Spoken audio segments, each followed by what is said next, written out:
समाचारों के आज के अंक में आप सभी का स्वागत है। सबसे पहले नजर डालते हैं आज के मुख्य कृषि समाचारों पर।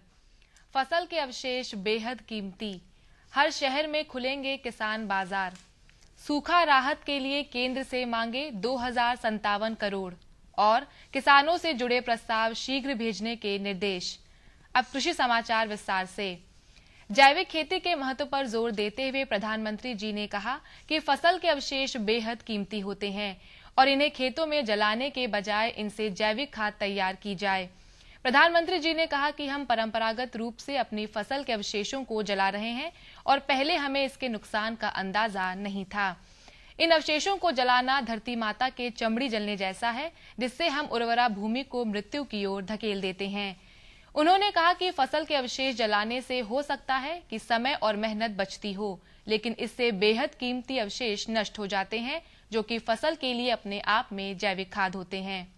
प्रदेश के हर शहर में एग्री मॉल की तरह अब किसान बाजार खोले जाएंगे। झांसी में शुरू किए गए किसान बाजार के उत्साहवर्धक परिणाम को देखते हुए प्रदेश सरकार ने अब सभी शहरों में किसान बाजार खोलने का निर्णय लिया है। दिसंबर से जनवरी के मध्य लखनऊ के साथ साथ 3 शहरों में किसान बाजार खुल जाएंगे और लखनऊ का किसान बाजार तो इसी महीने 19 दिसंबर को उद्घाटन के बाद शुरू हो जाएगा। इसके बाद सैफई और मैनपुरी में किसान बाजार खुलेंगे। प्रदेश सरकार ने किसानों को उनका उत्पाद सीधे उपभोक्ताओं तक खुदरा मूल्य पर पहुंचाने के उद्देश्य से किसान बाजार योजना शुरू की है। इसमें किसान तय स्थल पर अपना उत्पाद लाकर सीधे उपभोक्ताओं को बेच सकेंगे। इसमें किसान का कोई मंडी शुल्क नहीं लगेगा, जबकि किसानों को आधुनिक मंडियों की सारी सुविधाएं जैसे क्लीनिंग, ग्राइंडिंग, सॉर्टिंग और पैकेजिंग आदि किसान बाजार में उपलब्ध कराई जाएंगी। प्रदेश के मुख्य सचिव ने सूखा राहत के लिए केंद्रीय टीम से प्रदेश सरकार के मेमोरेंडम के अनुसार 2057.79 करोड़ रुपए जल्द दिलाने का अनुरोध किया है। उन्होंने कहा कि जल्द पैसा मिलने पर राहत कार्य शुरू हो सकेगा। मुख्य सचिव ने 10 अधिकारियों की केंद्रीय टीम के साथ बैठक की। इनकी 5 टीमें बनाई गई हैं, जो सूखाग्रस्त जिलों का दौरा करेंगी। इनके सहयोग के लिए प्रत्येक टीम में प्रदेश के एक अधिकारी को लगाते हुए इन्हें नोडल अधिकारी बनाया गया है। इसके बाद 3 दिसंबर को फिर मुख्य सचिव के साथ इनकी बैठक होगी। प्रदेश सरकार किसानों को लाभ देने वाली योजनाओं को वर्ष 2016-17 के विकास एजेंडे में सबसे पहले शामिल करने पर विचार कर रही है, जिससे प्राकृतिक आपदाओं की मार से बेहाल किसानों को अधिक से अधिक सरकारी सुविधाएं मिल सकेंगी। सरकार की इस मंशा को ध्यान में रखते हुए मुख्य सचिव ने खेती किसानी से जुड़े विभागों जैसे कृषि, उद्यान, ग्राम्य विकास और पशुपालन विभाग जैसे विभागों के प्रमुख सचिवों और सचिवों को इस बारे में स्पष्ट निर्देश दिए हैं। अब बात करते हैं कृषि वैज्ञानिकों के अनुसार इस हफ्ते की जाने वाली कृषि गतिविधियों की। समय पर बोई गई सरसों की फसल में विरलीकरण तथा खरपतवार नियंत्रण का कार्य करें।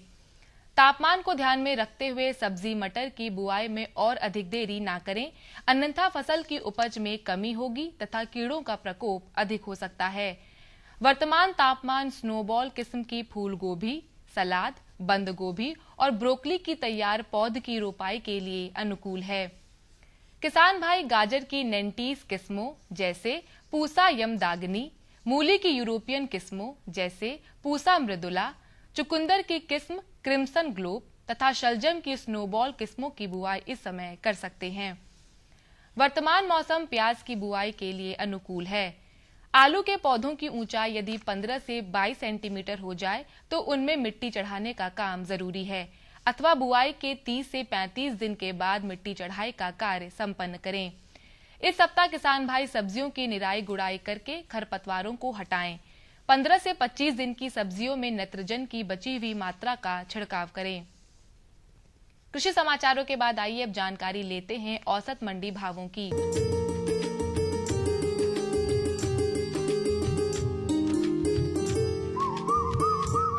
धान लखनऊ की मंडी में 1415 रुपए, लखीमपुर की मंडी में 1385 रुपए, फैजाबाद की मंडी में 1410 रुपए, हरदोई की मंडी में 1412 रुपए और शाहजहांपुर की मंडी में 1185 रुपए प्रति क्विंटल रहा।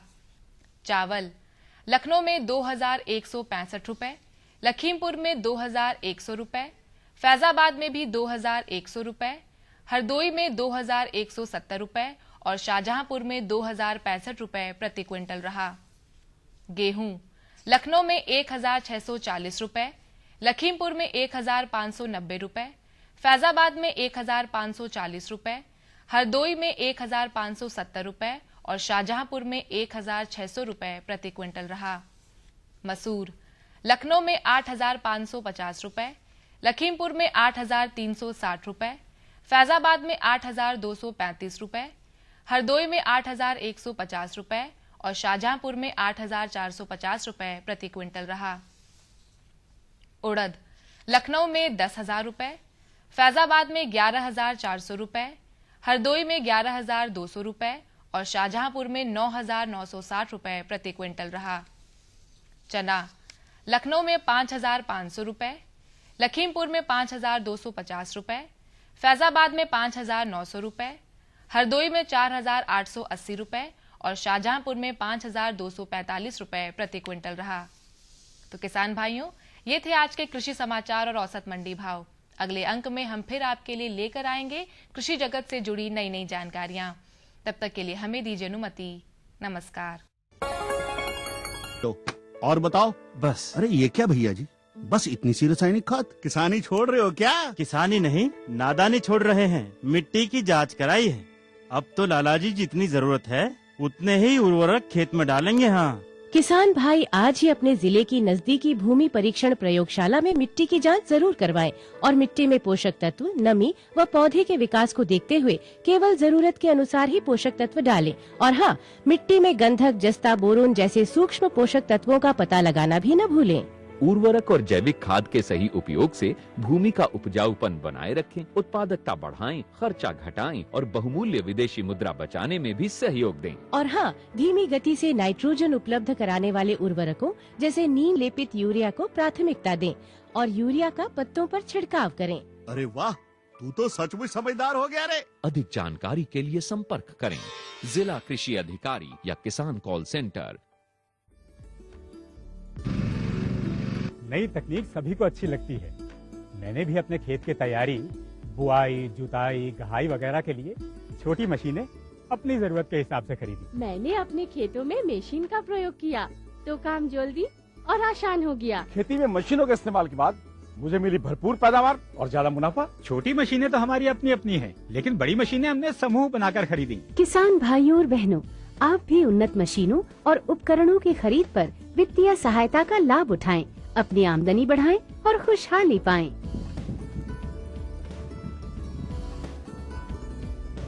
हो गया।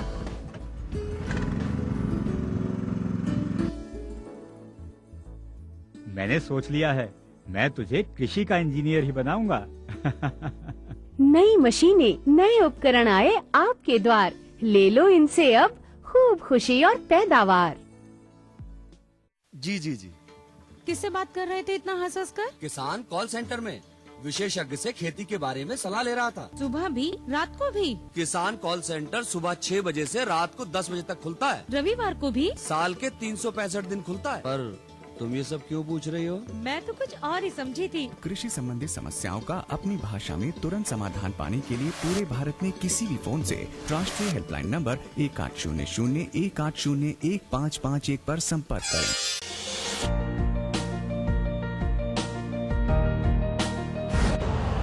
यूरिया का स्वदेशी उत्पादन 70 लाख टन बढ़ाने के लिए 6 उर्वरक संयंत्रों का उद्धार किया जा रहा है। FCIL के गोरखपुर, सिंदरी, तलचर और रामागुंडम संयंत्र, HFCL की बरौनी इकाई और BVFCL की नामरू फोर्थ। सोने पर सुहागा ये है कि देश में अब बनेगा सिर्फ नीम लेपित यूरिया, क्योंकि इससे होगा किसानों का फायदा ही फायदा। अनाज का उत्पादन 10% तक बढ़ेगा। बढ़ेगी 10 से 15% नाइट्रोजन क्षमता।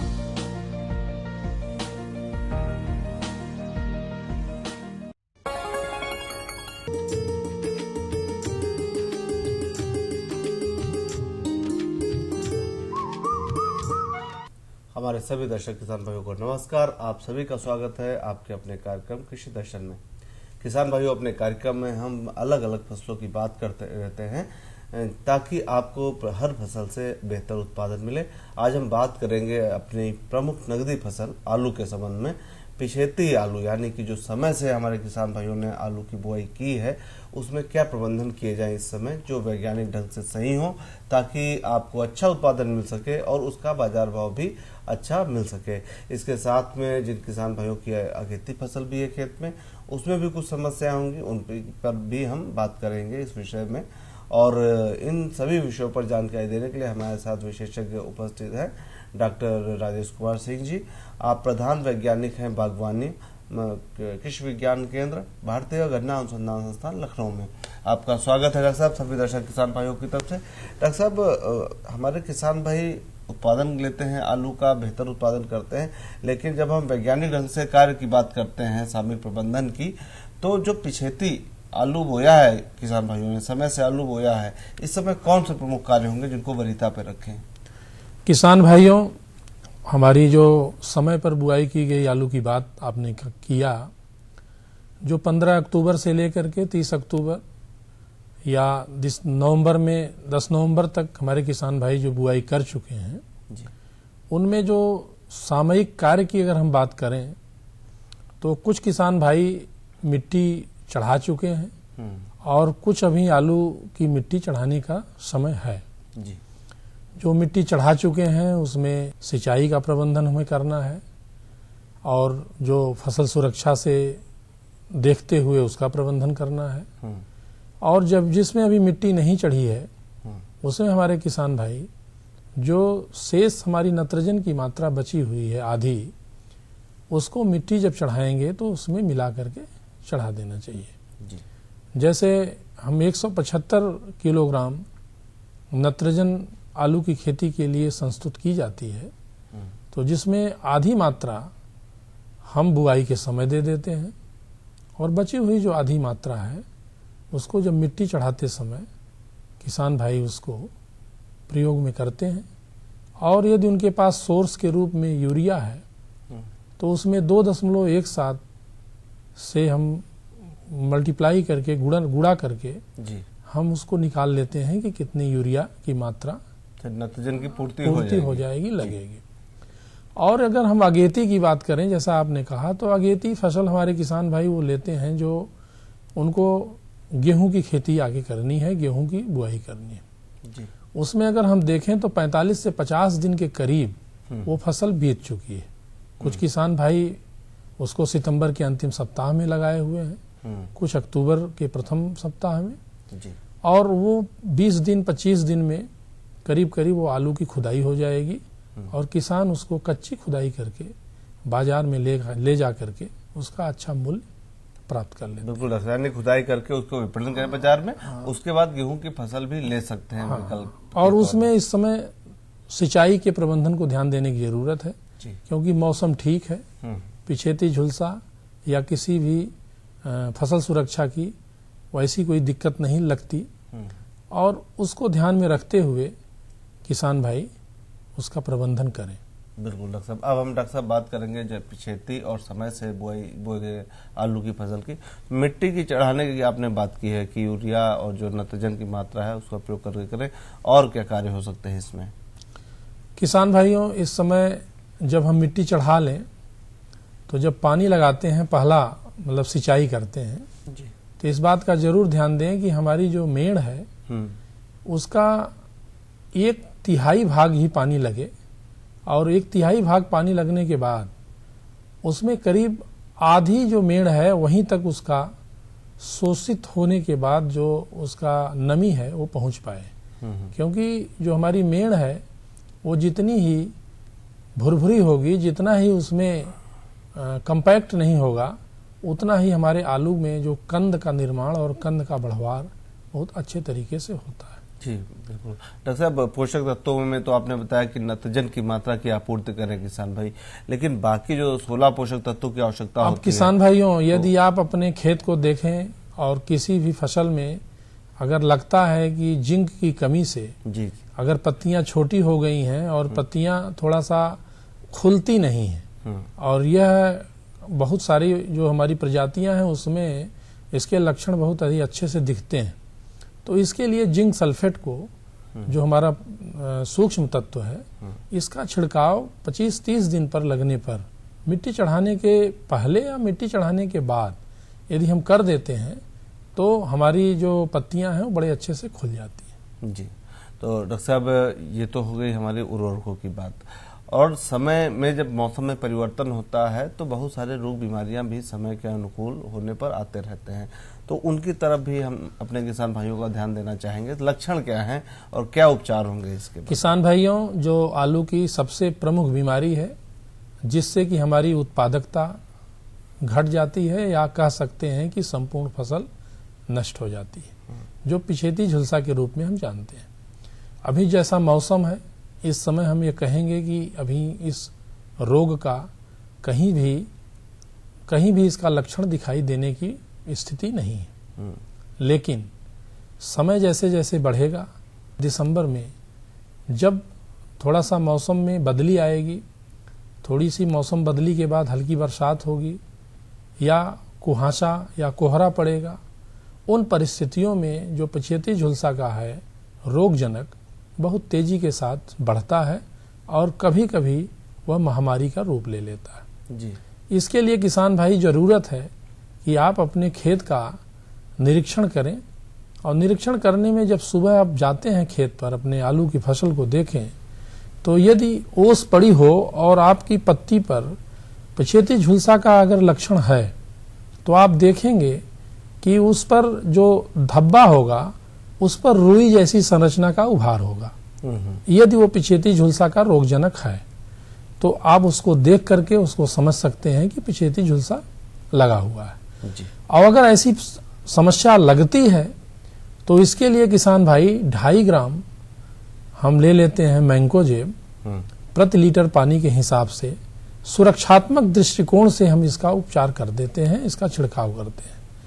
लेकिन यदि रोग लग चुका है, वातावरण में नमी है और इस रोग को बढ़ने के लिए उसके लिए उपयुक्त वातावरण है, उस दशा में हम मेटालेक्सिल, मैंकोजेब इनको बराबर अनुपात में, मेटालेक्सिल और मैंकोजेब और साथ में साइमोक्सिनिल नामक भी एक रसायन है, तीनों को बराबर अनुपात में मिला करके हम इसका स्प्रे करते हैं।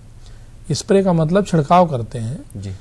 देखा गया है कि अगर एक ही हम रसायन का छिड़काव करें तो कभी कभी जो हमारे रोग हैं उनमें सहनशीलता और बढ़ जाती है। तो इसलिए हम इसका प्रयोग करते हैं। ये पहला छिड़काव हम सुरक्षात्मक मैंकोजेब से कर लिए, उसके बाद का छिड़काव में हम दोनों रसायन को मिला लिए, तीसरे में हम तीनों रसायन को मिला करके और 15 दिन के अंतराल पर इसका हम प्रयोग करते हैं। लेकिन यदि अब लगता है कि फसल में पिछेती झुलसा लगा हुआ है, तो डॉक्टर साहब ये तो बात हो गई पिछेती झुलसा के संबंध में। इसके बाद अभी आपने बताया कि हमारे किसान भाई अभी विलंब से गेहूं की फसल से पहले आलू खुदाई कर सकते हैं जो अगेती बोए हैं, तो खुदाई करते समय गुणवत्ता युक्त आलू निकले बाजार में जाए, इसके लिए क्या कुछ सावधानी विशेष कर रखते हैं? किसान भाइयों, अगेती जो आलू की खुदाई है उसमें हमारे किसान भाई इसे कच्ची खुदाई बोलते हैं। इसकी खुदाई करके तुरंत बाजार में ले जाते हैं। जी। इसकी जो ऊपर की त्वचा होती है ये बड़ी ही खुरदुरी होती है और पूरी छिली हुई होती है, क्योंकि ये पका हुआ आलू नहीं है। जी। इसको आप थोड़ा सावधानी से बरतें। वैसे तब भी जो है उसकी छिलके उतरते हैं, और इसको समय पर ही बाजार में ले जाएं, ज्यादा इसको रोकें न, और तुरंत इसमें अच्छा इनको मूल्य मिल जाए और इसको बाजार में बिल्कुल दे देना। डॉक्टर साहब बहुत ही महत्वपूर्ण जानकारी आपने बताई हमारे किसान भाइयों को कि विलंब की दशा में जो समय पूरा दे रहे हैं अपनी फसल को, वो खाने वाले आलू के साथ बीज उत्पादन भी कर सकते हैं ताकि उनको अधिकतम आमदनी प्राप्त हो सके। आपने जानकारियां दी, इसके लिए आपका बहुत बहुत धन्यवाद। और किसान भाइयों, देखिए आपने जानकारियां तो प्राप्त की डॉक्टर साहब से कि जो पिछेती दशा में हम पूरा समय दे रहे हैं अपने आलू की फसल को, बाजार में बेचने के अतिरिक्त, खाने वाले आलू के अतिरिक्त बीज उत्पादन का भी कार्य कर सकते हैं अपनी फसल से, और गुणवत्ता कैसे बनाए रखें ये बात डॉक्टर साहब ने बताई। अब बारी आपकी है कि इन जानकारियों का प्रयोग करें अपनी फसल में, ताकि आपकी आलू की फसल हो स्वस्थ और आपको मिले बेहतर उत्पादन।